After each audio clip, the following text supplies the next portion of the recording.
Hello, everyone. Welcome to episode 3 of the Lads Tripping Through Time podcast. I am Raymond, and I'm joined today by my co-host and sort of guest, Olin. Thank you for joining me. I think I'm tripping right now too. Sorry. Nothing. Okay. Yeah. All right. So Cleve is not going to be here for this episode. He felt like the Bronze Age isn't for him, which is what we're going to be covering today. And this is going to sound a bit more academic and more serious than our previous episodes because the personalities between Olin and I are a lot more academic than usual. Wait, but we'll still try to stay humorous and then. Oh my god, I thought I had a witty remark for sometimes when people are saying and you're like, oh man, I don't have a witty remark right now, but by the time I'm speaking, I will have one. But then you go to speak and you're like, well, I'm still drawing a blank. That was me right now. Yeah, or even worse, you actually get the comeback and the witty remark, but the conversation has moved on to a point where it'll be useless to say it now, so you just need to keep it to yourself forever. Oh man, I can't tell what's worse. I think the latter is worse. So, anyway, our story starts in 3000 BCE and goes on until about 1200 BCE for this episode. So, this episode encompasses the Bronze Age. It was called so because we're moving on from stone and more common metals that used for tools. We now have a more standardized, efficient form of metal that is starting to come into more common use in Western Asia and the Mediterranean. So bronze is an alloy made between copper and tin. Copper has a moderate melting point, whilst tin has a low one, and iron hasn't been smelted yet because of its high melting point that hasn't been invented yet. So, and tin is really hard to find. I don't know if you've seen the Bill Wirtz video about the history of the entire world. I have not. Well, he says tin is like really hard to find, doesn't know where his dealer gets it. So, yeah. Yeah. And, but some say the main way they came into contact with tin is through trade, because that's now becoming a lot more common in this era because of, seafaring and shipbuilding has become more common, road building due to the first civilizations cropping up that we'll talk about later. But you're starting to see more people becoming connected as well due to writing systems that are starting to take shape. We'll talk about those as well. And record keeping. All of this allows a greater fluctuation of trade and thus an easier access to sources of tin usually found in Western and Northern Europe that has filtered its way downwards. So everyone's using bronze now, which is way better than everything else up until this point. It's the new thing that all the cool kids are using. The Greeks, the enlightened people. Have you tried bronze? There's like an infomercial. No, it's a fucking Greek cologne that's made out of man sweat. Man sweat. But like that manly odor, if you've played Kingdom Come Deliverance, is a perk. God, which perk is that? I think I always choose a different one. It's like you gain charisma with women because Henry's such a charmer and as you get dirty. Right? Yeah, you don't get dirty. Because of your smell, your stealth goes down. So the Hungarians can smell you coming from a mile away. Oh, see, that's why I never pick it, because I always like to be a sneaky Henry, and I raid the rat house of all its armor and weapons and so on. But why are you being sneaky? Because then no one can see you. Henry hasn't come to see us today. You know what? I'm okay with that. Oh man, yeah, we're not talking about that. That's way advanced. That's Yeah, they got steel at that point, don't they? yeah. Steel is by the medieval period, and for the yeah, that's a medieval game. But on the topic of steel, steel was so it's called the Bronze Age because that's the transitionary name because Neolithic I don't know how do you say it, kiln? It's a kiln, right? Kiln. Yeah, I hear Yeah, a it. kiln. Yeah, so Neolithic kilns before the Bronze Age were only able to melt copper and tin to make obviously bronze.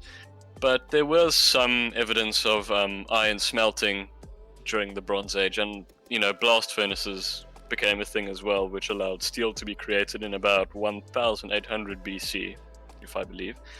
But it wasn't as common yet, so bronze is the standard right now, hence why it's called the Bronze Age.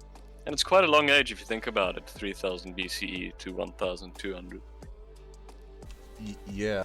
Is this gonna be a longer episode than some of the? Well, because I don't know. I think the last episode you did covered a lot of area, but there's not a whole lot of documented stuff.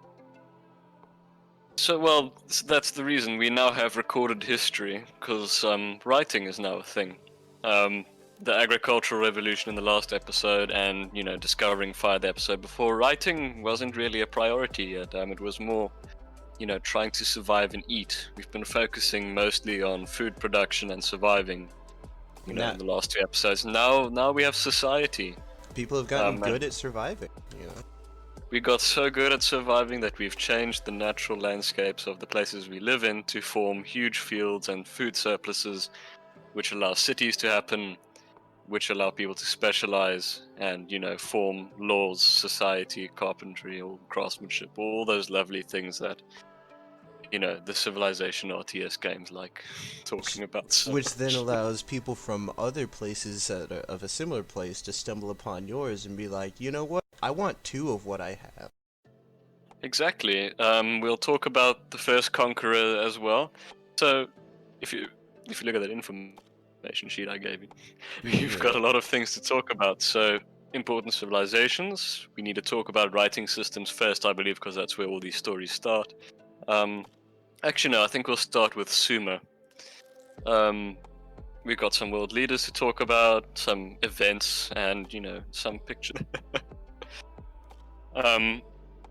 So let's start with possibly the first Bronze Age civilization, that being Sumer. So let's talk about the first Bronze Age civilization. Sumer formed in about 4800 BC, which is before the actual start of the Bronze Age, but it was founded in, let me check my notes here. 4500 BCE was the founding of Uruk. No, that's where J.R. Tolkien got his inspiration from. The Uruk-hai. Yeah, the Uruk-hai, but Uruk was its own little city-state, and Sumer was born. Other cities, such as started forming afterwards.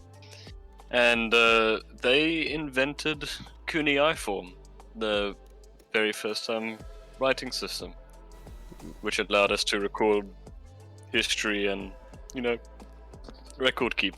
So, how close is that writing system to ours? I've never actually. Not really. So it's called cuneiform because there's a Latin word in there that means wedge, but because it's wedge shaped. Yeah. So these cuneiform tablets that are wedged into clay allow us to write and read. Excellent, you have achieved literacy. Human race, good job. So we can organize now. Do good things sometimes. We try very hard. Yeah. And okay, let me find something else. So unfortunately, this is something that I also don't have a whole lot of knowledge in, because it's like, I think some of this knowledge is stuff that has been people have come upon recently, But the little crash course that I gave myself, that the stuff in Egypt, that shit was pretty crazy. When we get to that, I'll have more to say. And when we talk about the Greeks, because my Greeks, my boy, unfortunately not the Macedonians yet. Okay, I'll just gloss over the Sumerians then, because Sumer is, well, not that well known to either of us. But Sumer was formed, and they created the cuneiform script, and they built these things called ziggurats. Now, these ziggurats are probably the biggest structures ever built at their time, before the Egyptians built their pyramids. And they were used for their religion and ritual sacrifices of about, I think, the Great Ziggurat of Ur, which you can still see today in Iraq. I think it's in Iraq. They would sacrifice, I think, 35,000 goats a year. Holy shit. Like on one specific day, to honor their gods. I don't know much about Sumerian mythology, though. Yeah, I was about to ask about their religion. Well, so actually, no, I know a little bit. So the way their culture worked was, it wasn't a centralized state, the Sumerian civilization. So each city had its own patron god, and and each city also had its own, slight variations in their own culture, and they would just trade and fight wars between each other. You know what? I think I remember watching a Kings and Generals video about this, but unfortunately, it was a lot of information. I do remember I think there was one particular city that was named after like their god of war, and it just coincidentally they were always the ones that, half the time. Mm-hmm. I think. Go figure. And the other people also always starting the shit would be another civilization that used the cuneiform script, that being the Assyrians.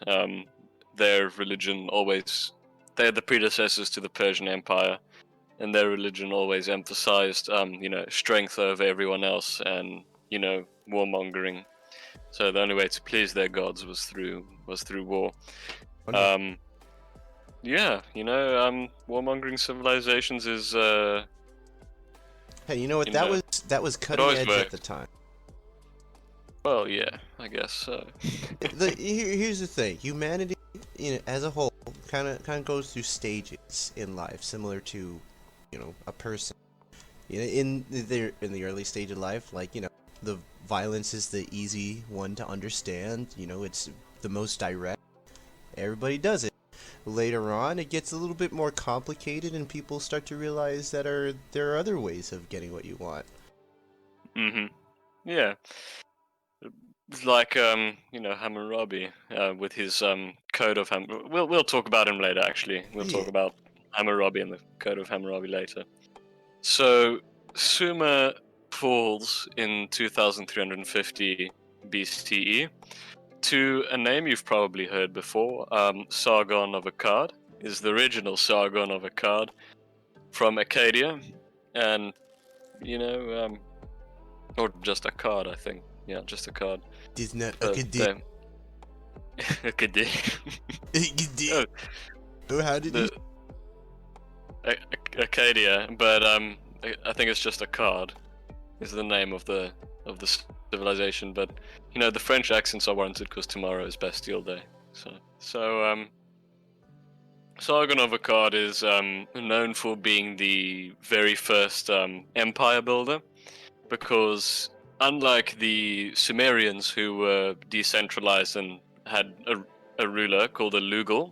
So, sorry, a Lugal means literally translates to big man. Hans gets a Luga. The Lugal, yeah, just a German soldier launching a Sumerian warlord at the French, because it's Bastille Day and we need to talk about the French. But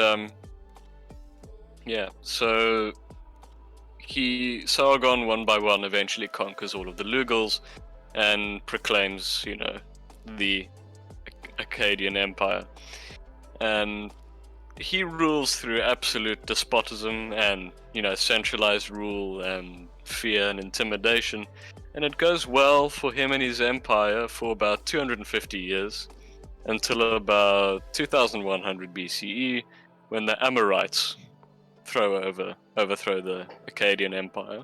That's a lot of years for that to be able to work. Holy God. I mean, you need to. He basically supplanted every Lugal and put his own Lugal in power that was loyal to him. So That's a lot of years to keep a lot of people loyal, dude. yeah, but then the Lugals eventually got power, collaborated with the Amorites, and the Amorites overthrew the Akkadian Empire. And there's a very particular Amorite that we need to talk about. His name is Hammurabi, and he starts his rule in Babylon in 1792 BCE, and he writes a code.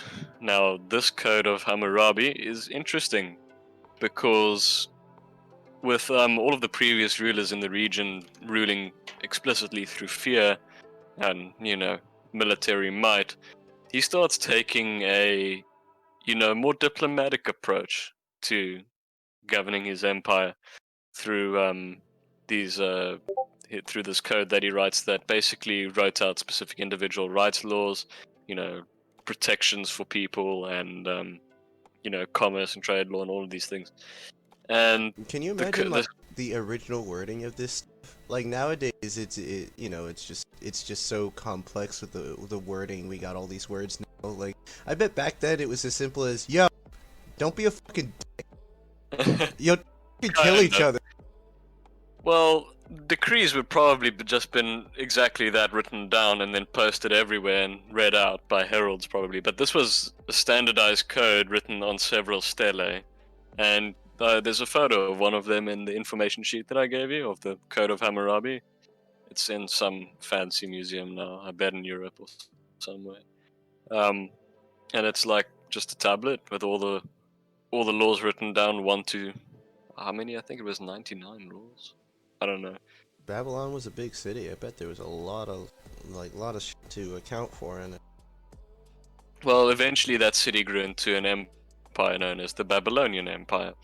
And there's lots of biblical stories about Babylonians.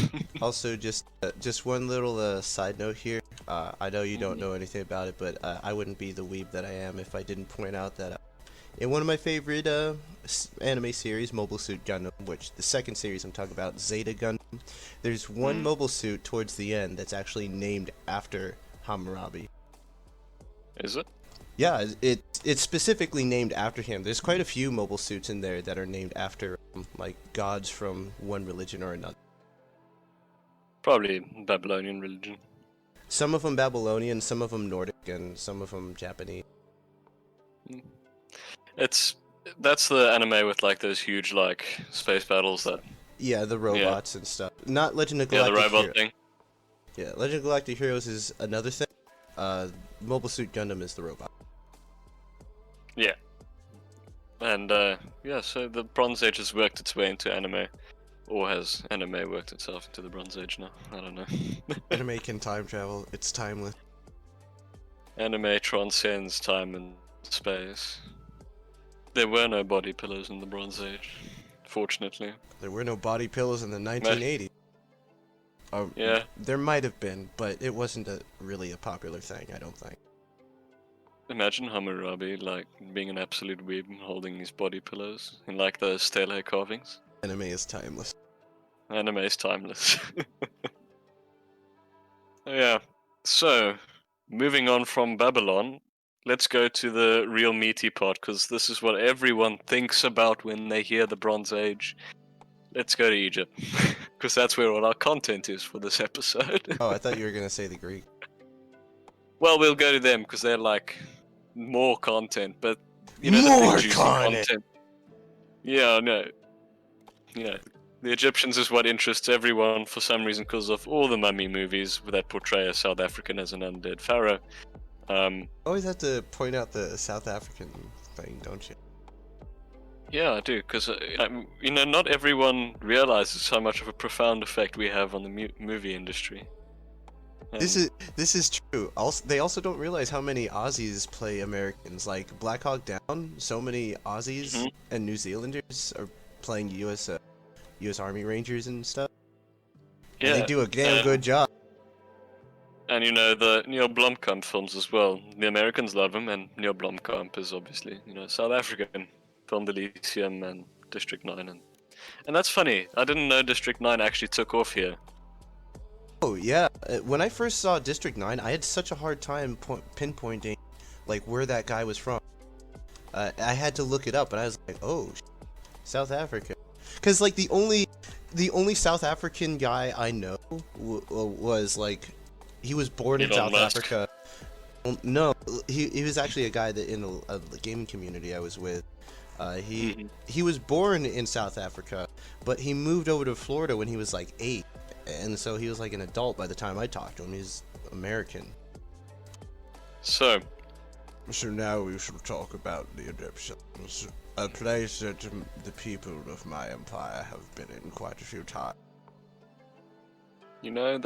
that's quite a long list of people who have been in the British Empire. But let's talk about Egypt. So, Egypt becomes a thing in 3100 BCE. Well, pre-dynastic Egypt becomes a thing in 10,000 BCE, but we'll start with 3100 Is there because that's when any the pharaoh documentation of like the buildup of it? Of Sorry? like so is there any like are there any like documented history of like the buildup of it? Like does it just go Yeah. from like is there just a blank spot between when it was villages to an empire? No, there's plenty of documentaries and plenty of info on it. It's just, I don't know much. Because Yeah. the Bronze Age is a bit hard to do, I will say. But before pre-dynastic Egypt, it was pretty simple. Because one big difference between the Fertile Crescent Mesopotamian empires that I've been talking about previously, that being, Sumer, Acadia, Babylon, all those places, Syria. They're mostly situated on the Tigris and Euphrates Tigris and Euphrates rivers, not episodes. Sorry. And these rivers are very unpredictable. They're susceptible to flash flooding. You can't really build a very effective calendar around its height. Its water levels essentially. So farming isn't as reliable in the Fertile Crescent as it is in the Nile River Delta in Egypt and just the Nile River in general, because it floods at the same time every year, and you can build a very effective calendar around that, allowing for your food source to be a lot more valuable and more plentiful than the food and agricultural resources in Mesopotamia. You are now So- entering the breadbasket of Egypt. We are now the breadbasket of Egypt, which then became the breadbasket of the Macedonian Empire, which then became the breadbasket of Rome, because everyone got their bread from Egypt. But did the Egyptians get bread? This is The Egyptians. Well, I guess the Egyptians got bread. They got that bread, both literal and figurative. Yeah. Yeah, so Nile River Delta, frequent, reliable sort of food source, which made Egypt very wealthy, very prosperous, and have a huge population surplus.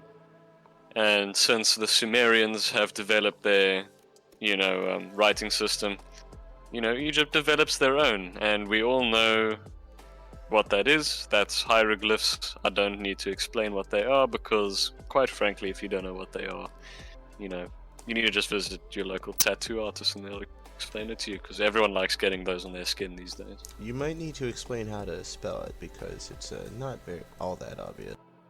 Hieroglyphs? Yeah. Why must I tell them how to spell it? I don't think it's very obvious how it's spelled. Cleveland, put the word hieroglyphs in big bold letters Yeah. right now on screen. Yeah, there we go. We're And then- educating the people. Yeah. See, we're utilizing the power of editing. Let's try and get back onto the podcast. Indeed. Okay, so pre-dynastic Egypt. Where were we? Pre-dynastic Egypt, reliable food source, population surplus, hieroglyphs, organization, society. You know the gist. Once you develop writing, you can develop cities and organize a lot better with record keeping. So I actually there's a this is the part that I looked up and that I thought was very interesting. You know, when you think of people being organized into regiments and battalions and whatnot and subdivisions, you usually think of, you know, the Romans with that shit. And like even the Greeks, their organizations were usually in like very massive blocks rather than, you know, adequately subdivided. And you didn't really find that unless you were, you know, in the Spartan military, and they had their, even that wasn't even as complex as the Romans. But like seeing different regiments organized in different ways and having separate marching orders and marching cohesively alongside one another, like when I was looking up at how they were organized and whatnot in the battle, and the fact that they were getting there at separate times, it suggests a level of organization, because they must have had riders going back and forth between the places and ways to keep track of the different armies. And the fact that they knew to split up these different forces in order to live off the land easier. Like I didn't really read about armies consciously thinking about doing that until like even the Napoleonic times. Even the Romans, they basically would just march their legion and then forage as they went, not really separate into separate armies. Well, see, a legion is its own army, isn't it? That's true, but it's a lot of men in that army. Oh, it's a lot of men, eh? Greek sacred band has entered the chat. Oh my god. How many people are gonna know what you're referencing there? Well, I can explain to them right now. It doesn't fit in this episode, but the Greek sacred band, well, specifically the Theban sacred band, was a group of 150 male couples, and they boinked each other. They boinked each other. They parked each other, exactly. And, you know, believing that these male companions would fight harder because, you know, their lovers are in danger. So, but you know, it's a good tactic, not gonna lie. Yeah, it's funny because the very reason why they had them be lovers is the very reason why they don't allow like mixed gender units in the military. It's kind of interesting. Wait, the mixed gender units aren't allowed in the military here? Well, at least combat ones. That's odd. I thought women fought in alongside men during the Persian Gulf War. It's not really in great numbers. I think when that happens, it's usually units that aren't meant for the front. Like, they don't have frontline combat units mixed. I think they have other types of units that are mixed, but not frontline combat units generally. And I think a lot of times the mixed ones that do see combat are just ones that just happen to be in a place when combat happens. There were girlies, I think, fighting alongside the boys during the Gulf War. Well, I do know that at one point when they weren't allowed, that was the reasoning, because they felt that, you know, somebody, you know, because of attachment would disobey orders and which is funny, because that's the very reason why the Theban Sacred Band did what they did, because of the attachment. They felt it would make them stronger. It did, though. The Theban Sacred Band was pretty strong until it was destroyed by, you know, Philip of Macedon. Yeah. You're such a Macedonian fanboy. I mean, yeah. It is hard to come to grips with the fact that as much good as Alexander did, he sowed so much death across the Persian Empire and Indian in the Kush Mountains, and So much Can- gas. Can we talk about Egypt though? Yes, we can talk about it. Which fits in this episode. He eventually conquered Egypt. There's a confusing fact about the formation of ancient Egypt. There is this thing called Egypt was separated in two before it was united under the pharaoh, between Upper and Lower Egypt. But if you look at Egypt on a map facing northwards, Upper Egypt is towards the south, while Lower Egypt is towards the north, because this description follows the flow of the Nile River. So you need to keep that in mind when you're talking about Upper Egypt. So eventually, a man called Narmer, he becomes the first pharaoh and unites both Upper and Lower Egypt, and the Old Kingdom in Egypt is formed in 3100 BCE. No, Narmer becomes pharaoh and unites Lower and Upper Egypt, and the Old Kingdom forms later in 2686, so BCE. So let's talk about some interesting pharaohs. Ah, yes. Would you like to talk about the next one? What is Akhenaten? Akhenaten? Yeah, Akhenaten. Well, that's not a chronological order that I gave you. Me and Percy. It's not chronological. So oh my god, I don't know who's. let's talk about Imhotep. He has a really cool step pyramid. There was a movie about it. Hmm? There were two movies about it. About Imhotep. Yeah, starring Brendan Fraser. Really?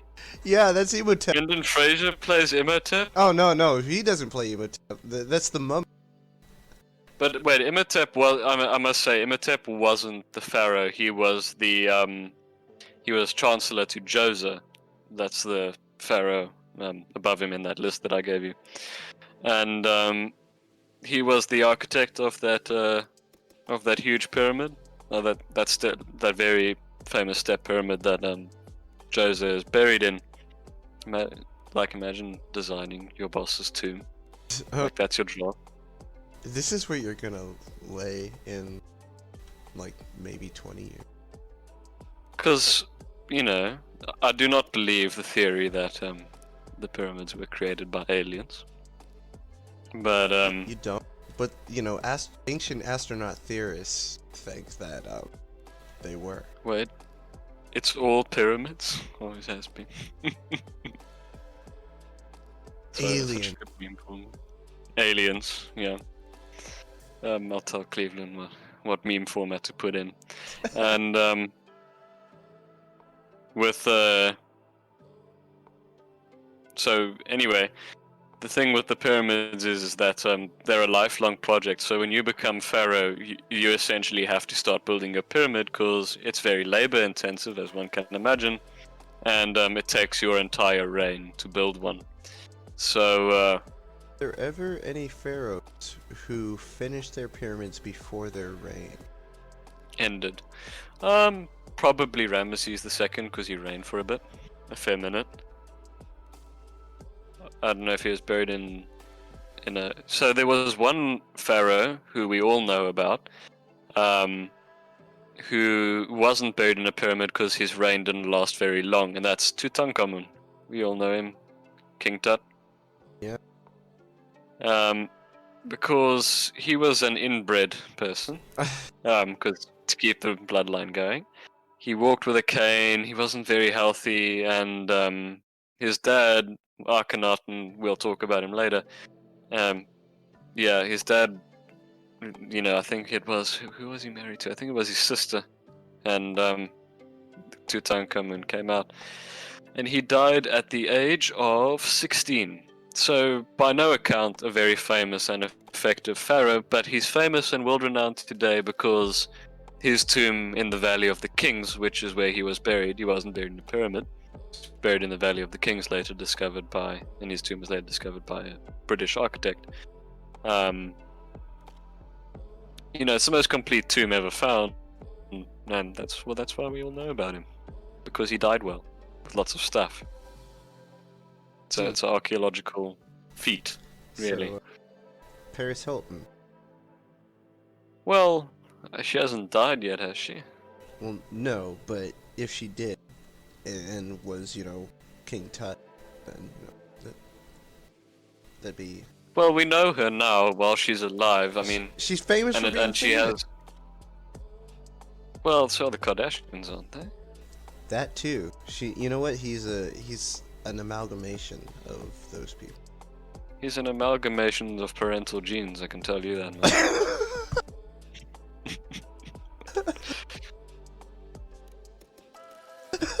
Yeah. I'm just thinking of that Spanish guy.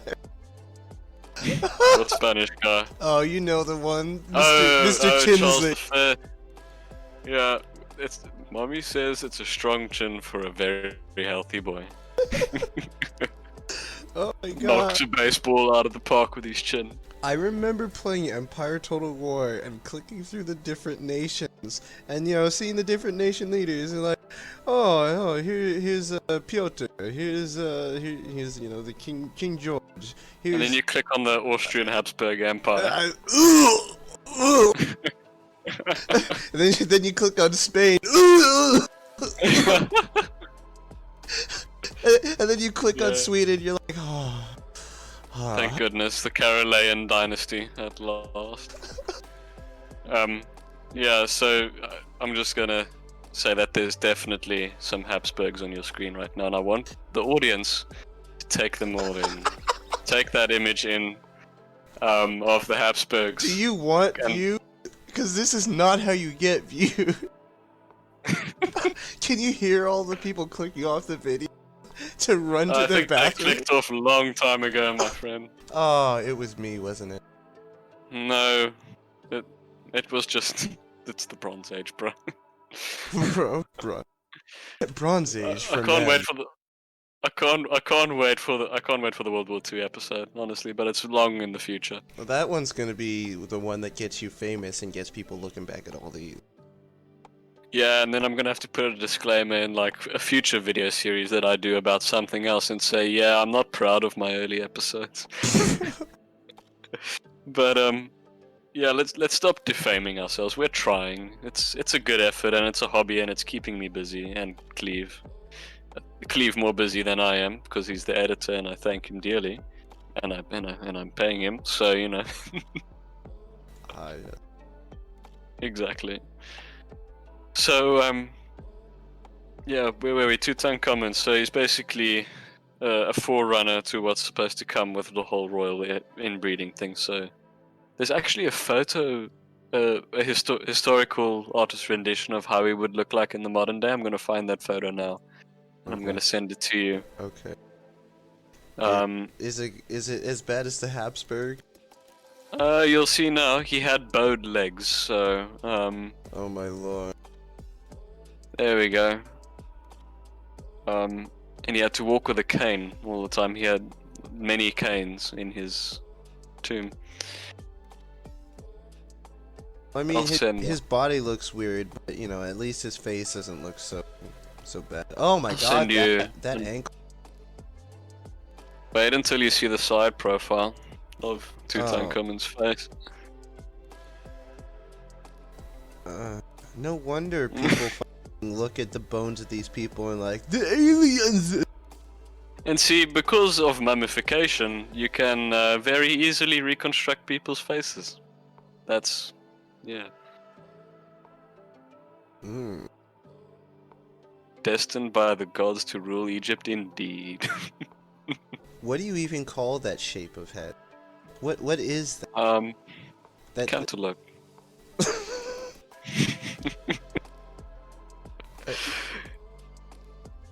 I guess it's a cantaloupe. How did it feel to be this person? Oh my god. You know what? The picture of the sarcophagus and then the picture of him. It's like those fucking Tinder profile pictures, and then you compare it next to the actual picture.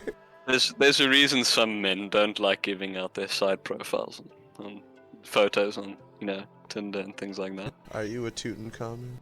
Will you swipe right on Tutankhamun? I can't swipe left hard enough.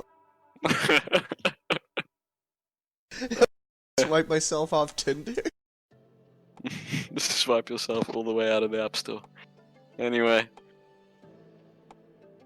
Well, what else? So let's talk about his dad. Now, his dad actually did something in his life other than die and become famous for doing so. So, at the time of Akhenaten, Egypt was ruled obviously by the priestly class, the priesthood, in cohesion with the pharaoh. A world ruled by the priesthood.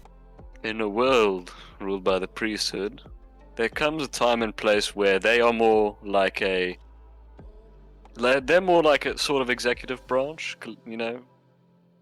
The pharaoh is seen as a living god up until this point. Akhenaten himself did not believe in the old Egyptian religion of, Set, Isis, all those lovely Ra, all those gods, you know. ISIS, huh? Yep. Instead, he created his own sort of religion centered around worship of the sun, and the sun was called Aten. And, Aten, I don't know. And, he started a bit of fighting with the priesthood for this whole, he caused a bit of instability. So is this and I think it was a monotheistic type of deal here? So the whole Aten cult was a lot more monotheistic compared to the previous Egyptian religion. But it didn't last long. I think as soon as Akhenaten died and Tutankhamun afterwards, Egypt reverted back to its old religion, and it wouldn't change until, Alexander the Great marched his forces into Egypt. So, but it's quite interesting that he tried something different. Akhenaten isn't his original name. I think it was Thutmose the Third. Oh, no wonder he changed his name. Akhenaten. His original name was Amenhotep the Fourth. But he changed it to Akhenaten, which means one who is effective for Aten, or something like that, who rules in the state of Aten. So he brought about a ruling by divine right instead of a god king sort of legitimacy for his rule. Or the god emperor. Exactly. Shows an Egyptian themed Astartes. Yeah. So, yeah, divine right to rule instead of being a god king. But, why downgrade yourself this much? Let's rather go back to being god kings again, said later pharaohs. Because I kind of like being a god. Yeah. That's interesting that he, pushed for a religion that downgraded his role. Akhenaten also didn't, like his son, also wasn't buried in a pyramid. He was also in the Valley of the Kings as well. How long was his rule? His reign lasted from 1353 to 1336. Or according to the Wikipedia page, I know it's a lovely source, but this isn't an educational podcast, so we can use it. So 1353 to 1336, or 1351 to 1334 BC, 18th dynasty of Egypt. So we just skipped over like 1,800 years worth of Egyptian history to talk about this, dude. Oh my lord. I'm so sorry to all the Egyptians, if you...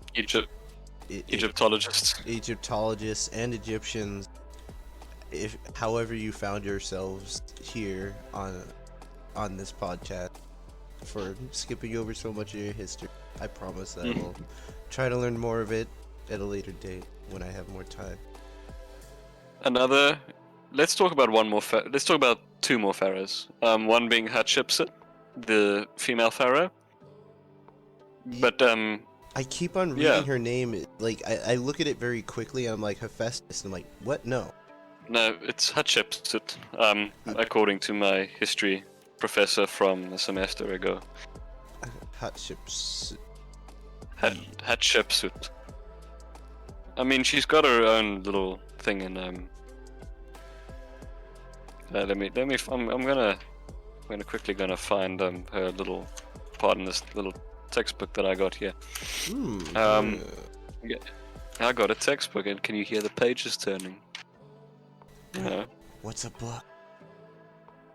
You see, I don't use the internet, I use books, which means I'm more credible. So books from who? Are the books written by credible sources?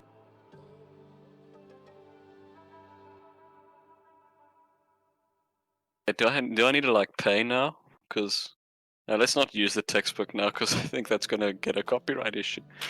Well, you can't you use like textbooks for sources? Don't you usually source stuff when you talk about academic? We're not an educational podcast, so we can't. Wait, why are we talking about history if we're not educational? Because we're entertaining history. We're entertainment because we're fun. I mean, Jurassic World isn't exactly, a paleontological experience. It's more like a entertaining safari. So we're just an entertaining safari through time.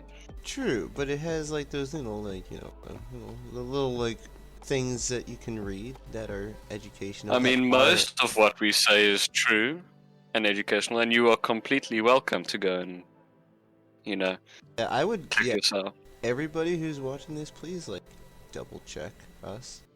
Yeah, if you hear something that's too good to be true, it probably isn't, because history is amazing. But go check out for yourself. We keep a disclaimer at the beginning of our videos anyway. Okay. Yeah, because it may be for entertainment, but I do like to educate and tell things that I believe are true. See, I believe history should be entertaining. I don't think it should be something boring. It should be true and entertaining. Truly entertaining. Truly entertaining, indeed. And I found that in the US, your history classes are a lot more boring than the ones in South Africa at times. Just tell you fucking date, like a list of dates. They drill dates into your head so hard, and Bronze Age. With regards to Bronze Age, dates are a bit hard because different calendars, and it's a long time ago, so you need to use the whole circa thing. But anyway, just make history fun, teachers. Try your best. Make history great again. Make history fun again, dude. Because it's the most fun out of all the subjects. I do have a soft spot for creative writing, though. But you can combine those two. There's plenty of people who have. Look at the Sharps novel. Yeah, indeed. Indeed, I'm saying that a lot today. Did you get that from me? Because I say that sometimes. I mean, I say it a lot as well on my own, but I'm saying it so much everyone's going to think I'm wearing a monocle and swindling some brandy by a fire. Just kind of like my default response when somebody says something that I don't really... Profound. Well, no, it's when they say something I don't exactly know how to respond to, be it for one reason or another. Indeed. Yeah, it's just like, I acknowledge that you said it, but I don't have a response to it right now. But it also implies you agree, so what if they say something you don't know about, but if you were to read up on it, it's something you definitely don't agree with? Indeed.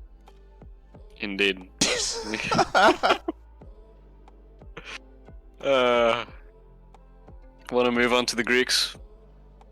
Wait, shouldn't we? Aren't we going to talk about the battle? We should talk about the battle. What about Ramses? Yeah, let's talk about Ramses quickly, and one specific aspect of Ramses. The propaganda? So, because Olin and I are huge military history nerds, we need to talk about the very first recorded battle in in recorded history, and that is the Battle of Kadesh that took place in 1274 BCE between the Egyptian Empire, and another Bronze Age empire that is from Anatolia called the Hittites. And throughout their entire existence, I think they were always having border clashes and wars with each other. But this is the first battle that has been, accurately recorded with regards to formations and unit tactics. Obviously, there have been conflicts and battles recorded before, but that was more in like a political sense than a military science sense. For now, we actually have the logistics and the troop numbers for it as well. Yeah, and so there's actually a lot of when I was reading up on it, there's a lot of very minor things that might go over, like people might just gloss over when they read over it, that I feel are important. Like I talked earlier about how they organized into different units and they named them after the different Egyptian gods and whatnot. Yeah. And one thing I thought was very interesting, they all marched separately, but when the battle happened, they all got at the battle, together eventually. Eventually, but largely at different times.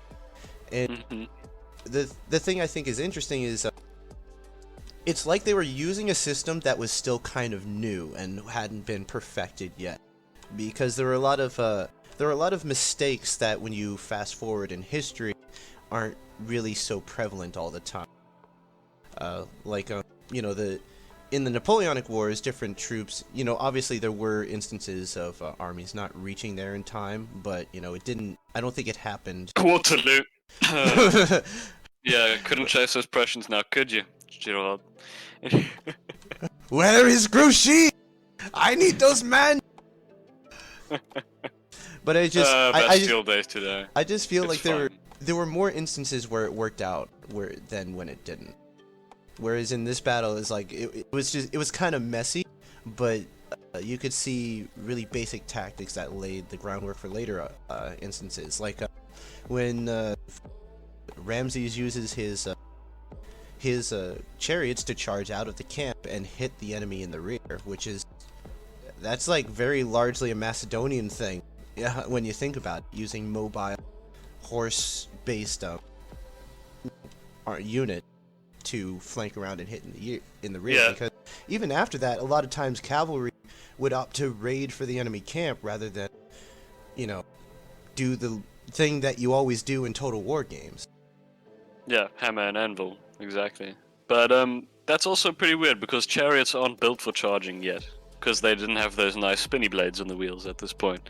Well, the interesting thing is, so the Hittite ones actually were made more for melee the Hittite combat. ones were.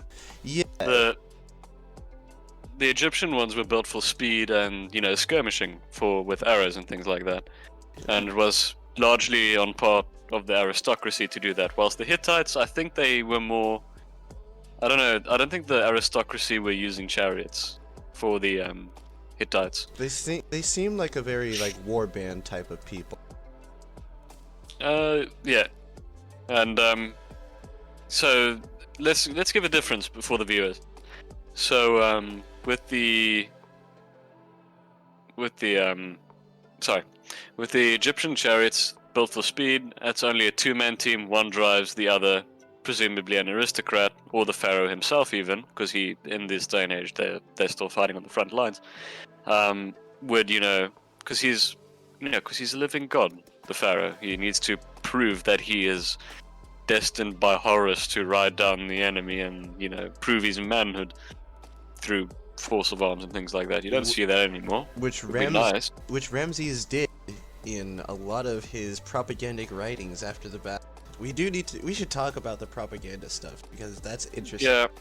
So the information for this could also be highly exaggerated in favor of Ramesses II because he's the one who controls the record keeping afterwards. So yeah. Which is why it might be the first heavily documented one.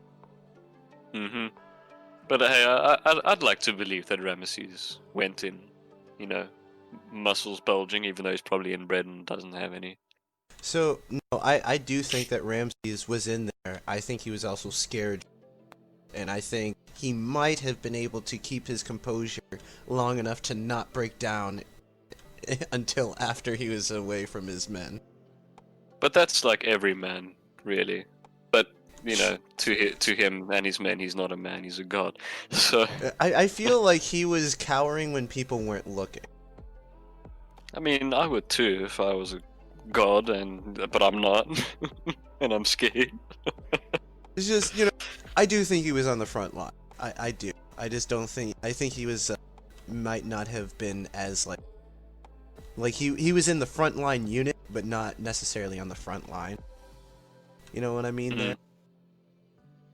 Yeah, definitely. And for the then the Hittite side, their chariots had 3 people, one driving, one for spearing, and another one for spearing. So they got 2 for that one. And their chariots were heavier and not as maneuverable as the Egyptian ones. We should probably talk about the play-by-play of the battle, because I kind of skipped ahead when I talked about the full flank maneuver. Well, I can't remember the full play-by-play. I know the divisions engaged each other at different times, and the battle was a bit of a motley mess. Yes, I actually do remember a lot of it. It's interesting, because the Hittites began the battle doing everything right.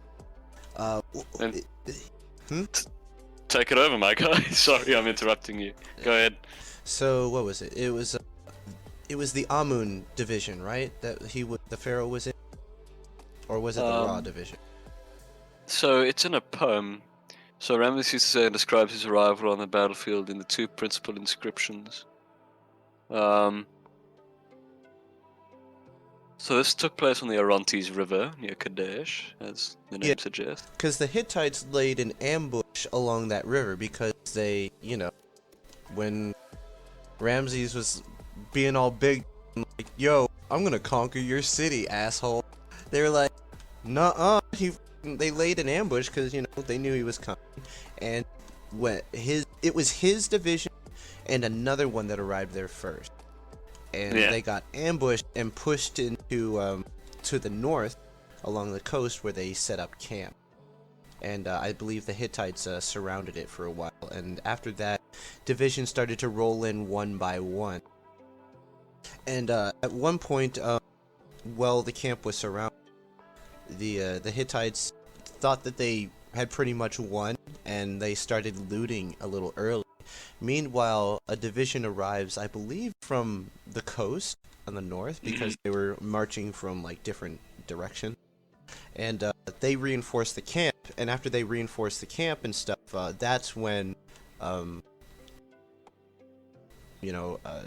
Ramses rides out with his chariots and attacks them in the rear.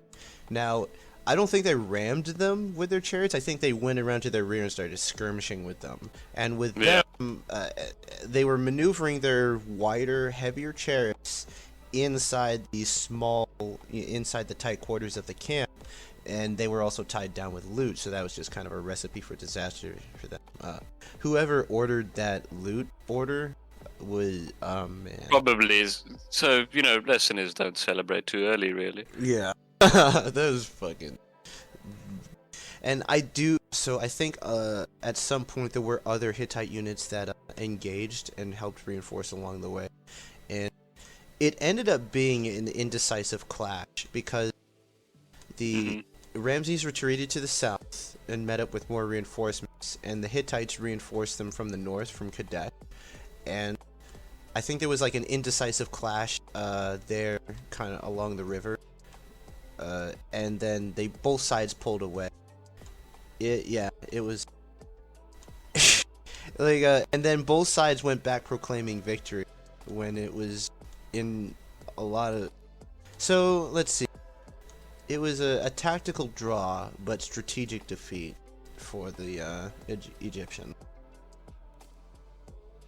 Yeah. So it was indecisive because they didn't manage to take Kadesh, the Egyptians, and the commander on the Hittite side was King Muwatalli II, and I believe he lost a lot of his army. Yeah, I believe he lost a brother too. That would be. I don't know. I don't think so. Let's see. I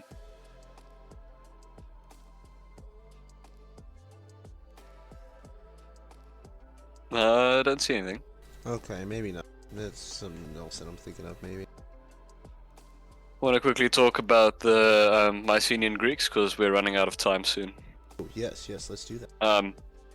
Okay, so Mycenaean Greeks, the first of which were the Minoans, and the Minoans come from the island of Crete, in the Mediterranean, Damn cretins. and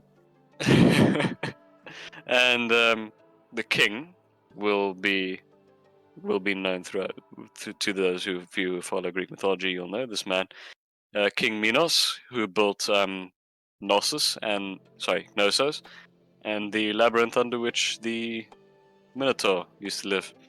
So yeah, that's the Minoan civilization. And the interesting thing about the Minoans and other Mycenaean Greeks is that they have two forms of writing. They were called Linear A and Linear B. Linear A was used by the Minoans and to this day has not been deciphered by scholars yet, whilst Linear B was used afterwards. It was adapted by other Greeks from Linear A, and this one has been deciphered by modern scholars. So that's some interesting facts for you about the Mycenaean Greeks. And they were known for Cyclopean architecture, Cyclops architecture. What's it called? It's like the pillars and the heavy use of red painting for the Mycenaeans. I don't know if you know what I'm talking about. Not quite. I don't really know that much about the Mycenaean. So let me see. Cyclopean architecture. There we go. Found in Mycenaean architecture, built with massive limestone boulders roughly fitted together with minimal clearance between adjacent stones, and with clay mortar or no use of mortar, is what Wikipedia reads. So it's kind of like Jenga pieces, really, put together with limestone boulders. So no, I was completely wrong about the pillars and the red painting. Ah, well, still revolutionary for the time. Yeah, and I kind of like the building style as well. If you put it together, sort of like Jenga pieces, because it lasts a long time. Like Machu Picchu in Peru, the Incas built that way, sort of like clustered together, fitting like a puzzle piece instead of standard and uniform like today's brickwork. And people have been playing with Legos since the beginning of time. Yeah, except it's huge boulders that might crush you. Well, they had to find a way to economize the technology. Yeah. So, the Mycenaean Greeks, what are they known for? Well, Cyclopean architecture, fishing, trading, plenty of trading between themselves, the Egyptians, and the Hittites, and the Trojan War. Apparently, because we are not completely sure if every detail about the Trojan War was mythological or not, but yep, that happened during the Mycenaean period, and the Trojan War happened from estimated about 1260 to 1180 BCE, and A lot of years. well, I mean, he's got to get his wife back, you know. So, the poem that Homer wrote, it's very romantic. It talks about him, trying to get the woman, the princess. When I actually feel that it could be possibly like a metaphor for the land itself, the lady of the land itself, because it was very, very bountiful. It was very rich. Mm-hmm. Sorry, Agamemnon, your princess is in another castle. His princess is the land, the fields of barley and grain. The fact that it's a trading city, on a major trading land, like that alone is a reason to want that place. And And Agamemnon might have been a real person, and he was the ruler of Mycenae, for which the Mycenaean Greeks take their name. And it would make sense for why he would want to conquer Troy, which was its own independent city in the area, and it was a trade hub between the Black Sea and the Mediterranean area. So the Trojan War could have been real, but just not the way Homer describes. Yeah, because it's he's writing a great poem. For instance, let's see, the whole so the whole thing about the Trojan horse, the Trojans hiding in the horse and then coming out, like that is kind of ridiculous to think of an entire army, or all those people hiding in there. Or I guess they would hide in there. And someone would eventually cough, and you'd realize, wait. Yeah, so like that's kind of ridiculous. But when you think of it this way, how long were they sieging that place before? Like what? It's about at least 40 years. Oh my God, was Agamemnon even still alive by the end of it? I mean, yeah, probably. It would have been an old ass man, but he's gonna get his wife back eventually. I gotta get my trading port. I want those trading lanes. Resources. Every EU4 player in a nutshell. Yeah, he's a fucking sweaty EU4 player. That's who Agamemnon was. But Gotta yeah, get those trade notes. So like they were sieging that for like 40 plus years. What I feel the whole Trojan horse thing is, the Trojan horse itself was a peace offering, like kind of a GG.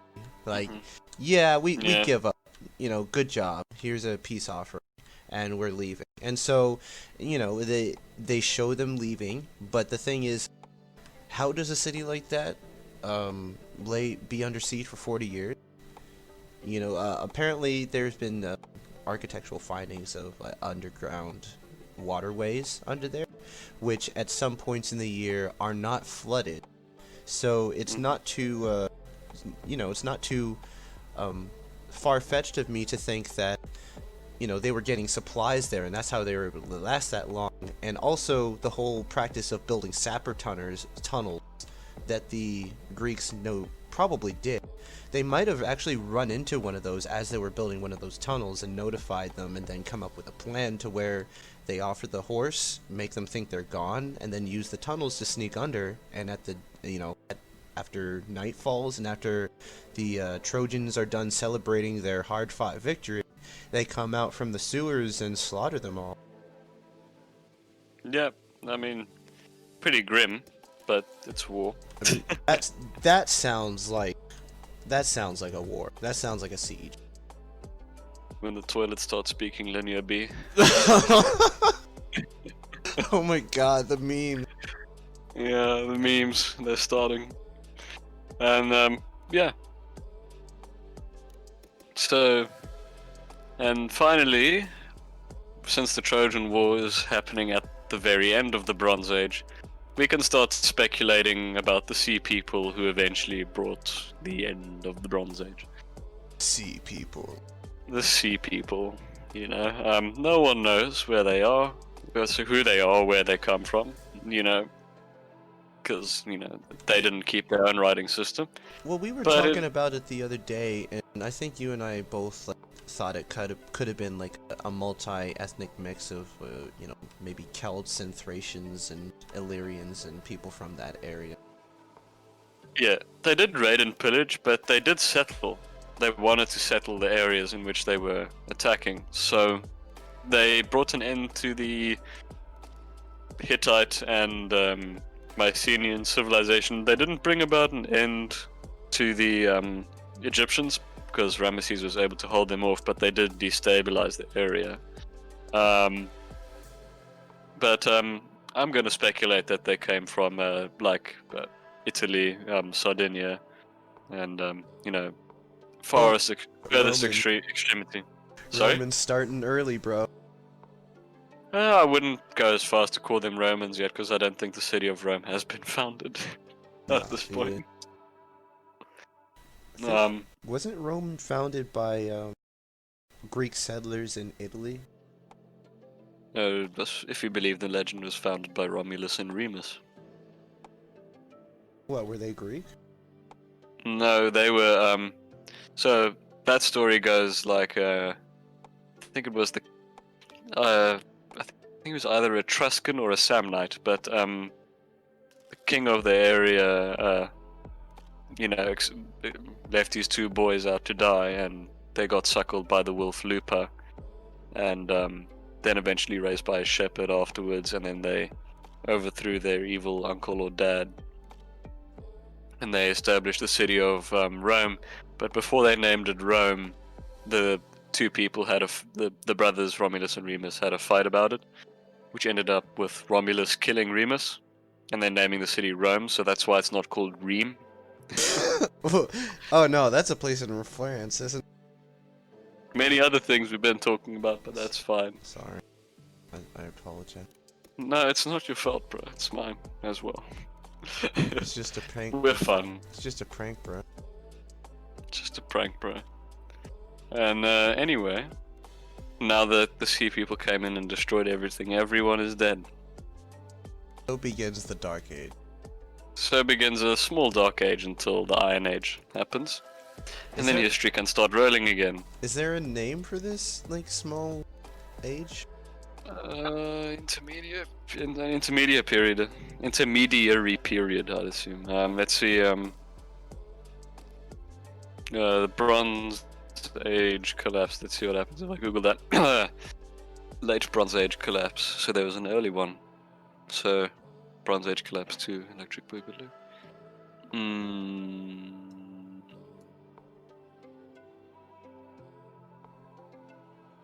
Let's see.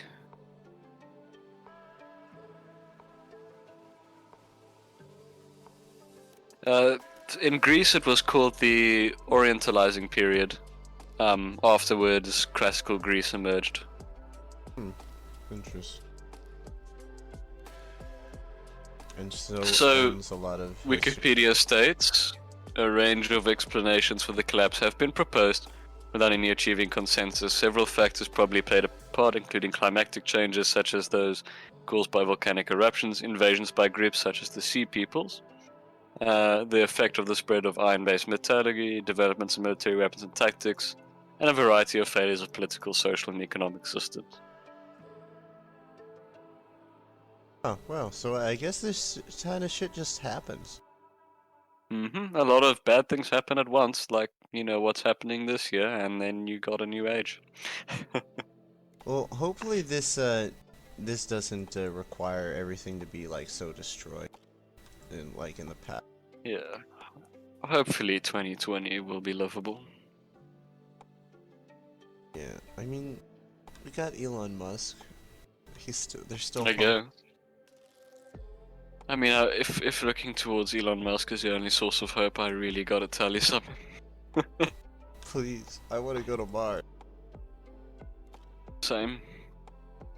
So, there's actually a list of countries destroyed by the Sea Peoples. So they include, but are not limited to, Knossos, Pylos, Mycenae, Thebes, Tyrans, Troy, Miletus, Salamis, Kition, Tarsos, Phraxin, Hattusas, Tabica, Carchemish, sorry, and many others that they probably destroyed. When you go for military victory in EU4.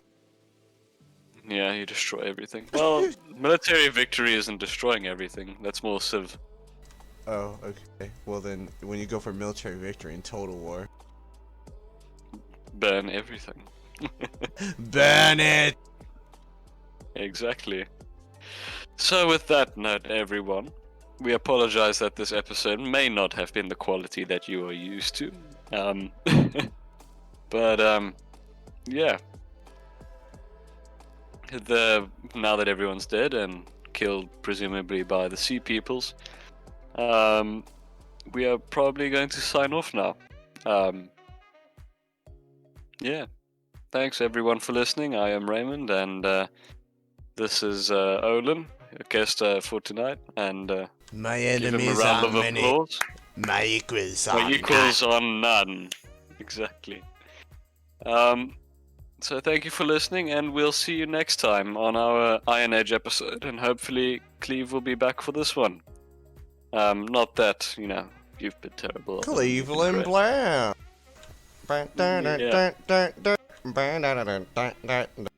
The Cleveland show is so fun.